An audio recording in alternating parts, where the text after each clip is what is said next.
Hello and welcome back to our YouTube channel. Today we have a very special guest, Mr. Allan Grace of AeroPhysX, who's currently in British Columbia, Canada. He is the co-founder of AeroPhysX, a brand new startup company in Canada. Allan, welcome. How are you? Hi, Nicholas. How are you doing? I'm doing very well. Good. So I understand you officially moved to Canada or immigrated to Canada a few months ago. Why don't you introduce yourself to the viewers and also tell us a little bit more about AeroPhysX, your new venture in Canada. Sure, Nicholas. No problem whatsoever. My name is Allan Grace and I come from a company called AeroPhysX. Yeah, we've been in Canada for about going on to 10 weeks now.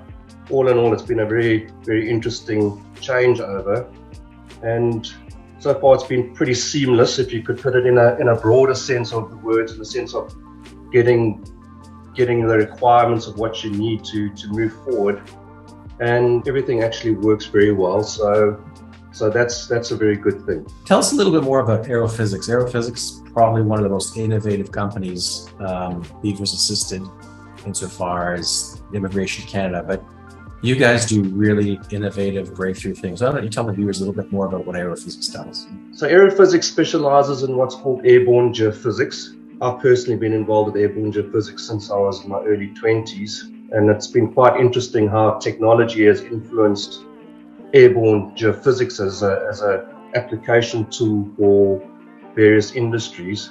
AeroPhysX as such took the leap into automated platforms and AI platforms in about 2017, which was also around about the same time as we started investigating moving to Canada.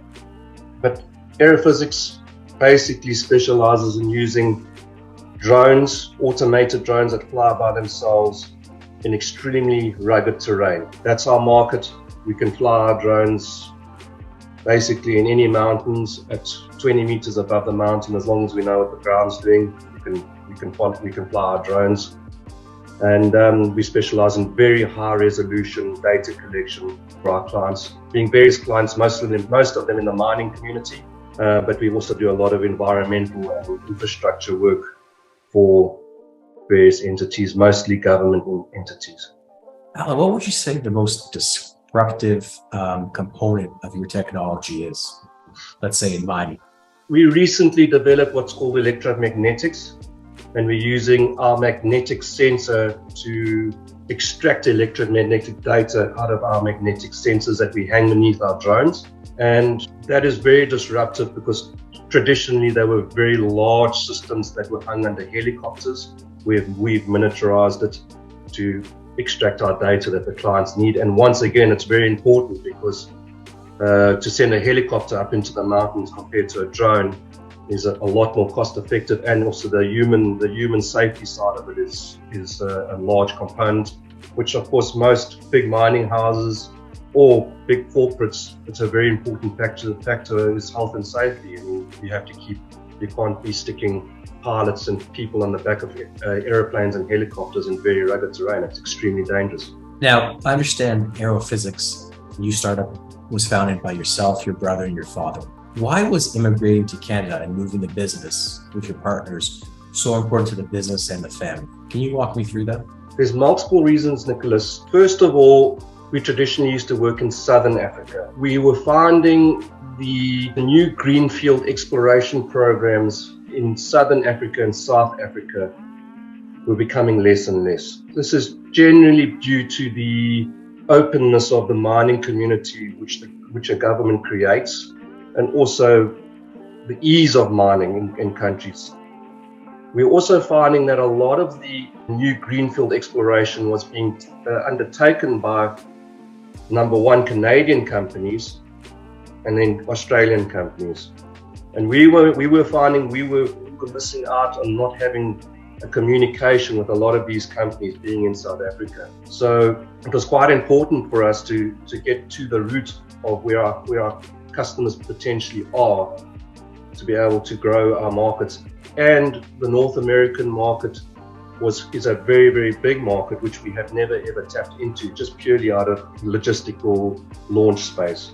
So one thing that really attracted myself and PICAP, the designated organization with, is that what you guys do in terms of the electromagnetic technology it can be used in so many different industries and applications, whether it's maintaining and reporting on infrastructure, agriculture, monitoring in the drug industry. The drones can go and investigate for law enforcement, the construction industry, mining sites.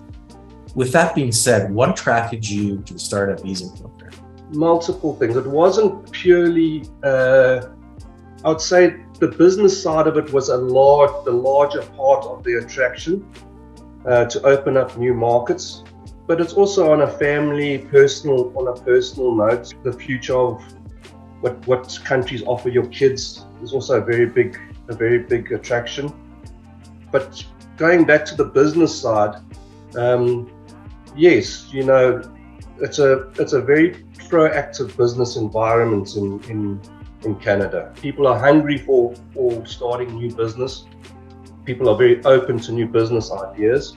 And already, since we've been here, we've already seen quite a willingness to explore new ideas and technologies, where I'm not saying in South Africa it was a total closed door situation, but it was becoming very difficult for us to propose new ideas and open up new expenditure for companies with our technologies. You know, it was just becoming very difficult. It's been quite refreshing here, to be honest with you. We've had very few meetings since we've been here, but all of them have been very positive meetings. So we're hoping that that's a general trend that will keep on, because it's quite rewarding and refreshing when you leave a meeting and the dialogue stays open and people are actually genuinely asking questions, but what if we can do X, Y, and Z?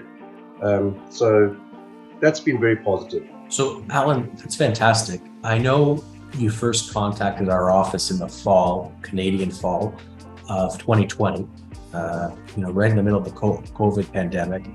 And it took about 2 years before you actually set foot in Canada as a business immigrant. Obviously, COVID delayed the process, but just talk to the entrepreneurs who are watching this and business immigrants of what that 2 years was like, trying to, manage your business, run your family. Also, you have Beaver Immigration on you all the time, asking you for documents, business plans, the reporting. How did you manage that process? All I can say to anybody that wants to go through this process, you better be committed from the beginning. It's not that it's the most difficult process in the world, but I don't know if it was just the way it was in timing, and I'm sure it just is the way it was. But we, as you mentioned, we kind of got going with this during COVID. Our business basically shut down during COVID because I travel for my business. So we didn't do anything for a very long time, especially during the really tough lockdown. And then as we started landing work and started having to genuinely quickly go and generate income, a lot of the requirements from Beaver or from having to do English exams and all that started falling in. And that's where I found it quite difficult, because it went from doing nothing due to COVID to trying to run our business and fulfill the requirements for the immigration at the same time. Now that's my personal experience, and it was fairly tough to deal with. But I don't think, if you're not someone that has to travel like I do, I don't think it would be as daunting. But the only advice I can say to people is, it's almost like you have to do your lists, check your lists, and just slowly start ticking them off and get them behind, the little things behind you, and move forward. It's the only advice I can give to anybody that wants to do this. And before you know it, all the stuff is done. So, as you know, the Startup Visa Program allows 5 partners or co-founders of the new startup in Canada to make an application for permanent residency. You made the application with your 2 partners, which is your brother and your father. Can you talk to me about the conversations and thought process dealing with your partners to make this move to go and coordinating with them? There's a lot of partners out there who are making this application together. What advice would you have them? What takeaways would you like to share? I think the most important one is the initial conversation. This is an opportunity that's come to us now. These are and I put forward my reasons on what I thought were the reasons why I think it's best to go to move to Canada. And then everyone must write down a list of what they think. Not everything is a positive. That's one thing you must always keep in mind. But you need to weigh up all the pros and all the cons, and then once you've done that, if the pros are overwhelmingly positive, then I suggest something you should strongly look at. And that's what we did. We had quite a few conversations. We did obviously first on the company point of view, would it be better for the company? And that was an overwhelming yes. On a personal note, became a little bit more difficult because obviously one of my partners is my father, and he's just turned 70, and it's quite hard for someone his age to move to a new country. So it was a tough decision for someone like him to do so. But as for myself and my brother, on the personal note, we just saw positive, mostly for our children, and also stability and infrastructure and what the country actually has to offer. So all in all, I'd say most of our tick the box yes and no's were yeses. But you need to have the honest, hard decisions and discussions and put the list together and have quite a few meetings and then make a decision after those meetings. That's what my advice to people would be. Now, Allan, let's have some fun now. Okay, as we know, you're from South Africa, from the Western Cape. What was it like landing in Canada, crossing through the port of entry? What was the emotions like? What were your first impressions? The first thing that struck me was the customs. The first customs check-in was digital. It wasn't a person. So you actually go and you log in all your own details on a little digital kiosk, and that was the first thing I thought, wow, that's really, really interesting and nice. To be honest with you, Nicholas, we were actually so tired. When you say it's a world apart, it is a world apart. Yeah, it was a very long flight, so we were quite tired, and I didn't really get hit to we are here until a couple of days after the landing, to be honest with you. But it all just seemed like a bit of a blur. But no, I didn't feel this. I personally didn't feel like, oh no, now we're in another place, and it all of a sudden struck home, and I don't know, either joy or fear came in. I didn't have that. It started becoming fairly real to me once we landed in where we were staying, and a couple of days later, we started going, wow, okay, this is different, and where are we, and which way is north and which way is south, and you start getting used to your surroundings, and then it becomes quite real that, number one, it's a very different place, and number two is you're very far from home. Well, let's talk about those differences and at the same time similarities. But what strikes you the most, aside from the weather? The weather's a big one, but I would say the biggest difference that I found is the banking system is just very, very different. It takes a bit of getting used to. Also, the way the shops are is very, very different. It's not one thing South Africans will miss is Woolworths, that's for sure. Okay.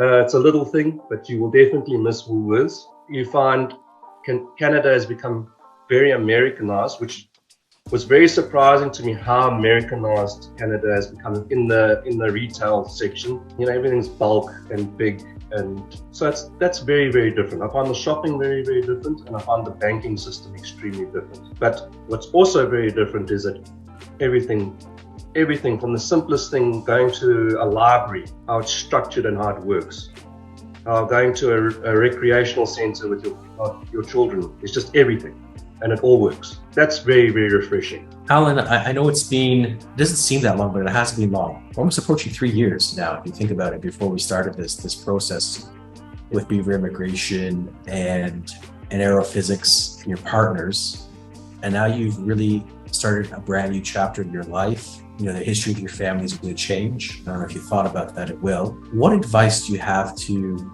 entrepreneurs such as yourself, whether they're in South Africa, Brazil, India, China? What advice do you have as a business immigrant insofar as picking up your business and your family and moving to a new country?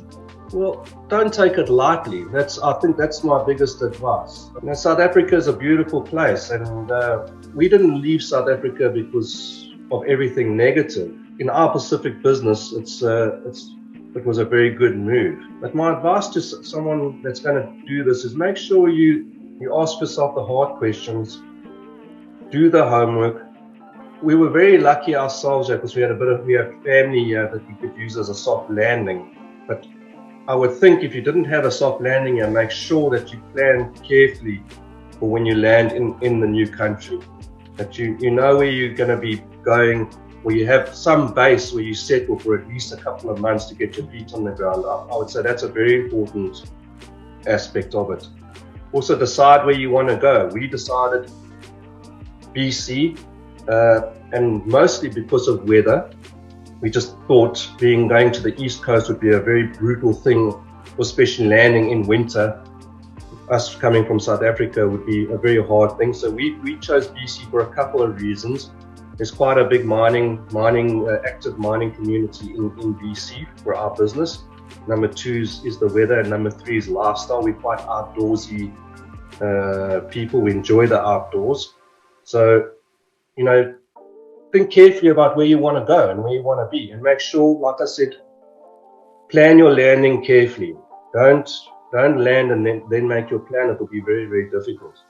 Allan, my last question to you is, obviously you chose Canada, and during that decision-making process, Beaver worked with AeroPhysX to identify the various immigration programs. But I also know you look at other countries.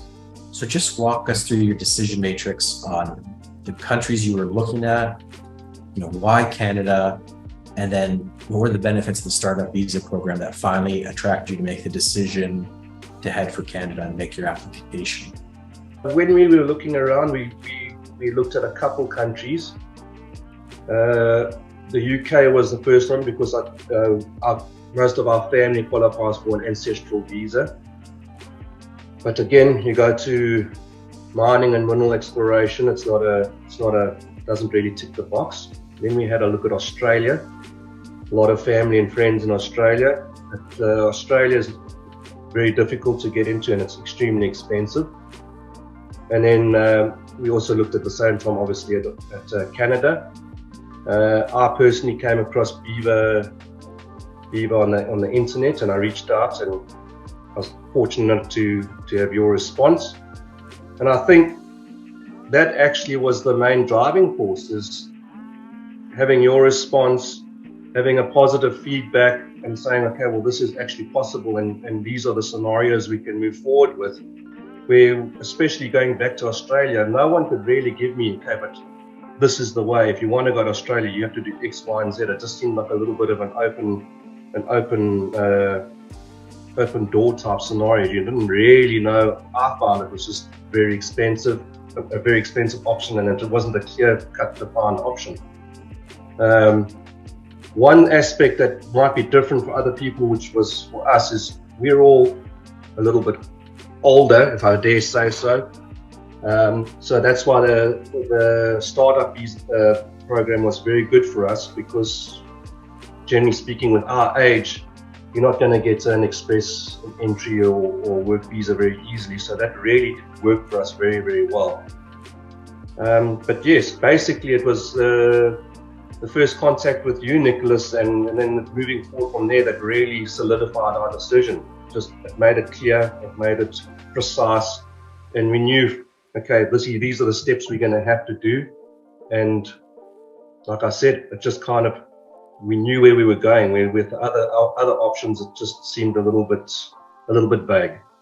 Well, Allan, I want to thank you for your time this evening.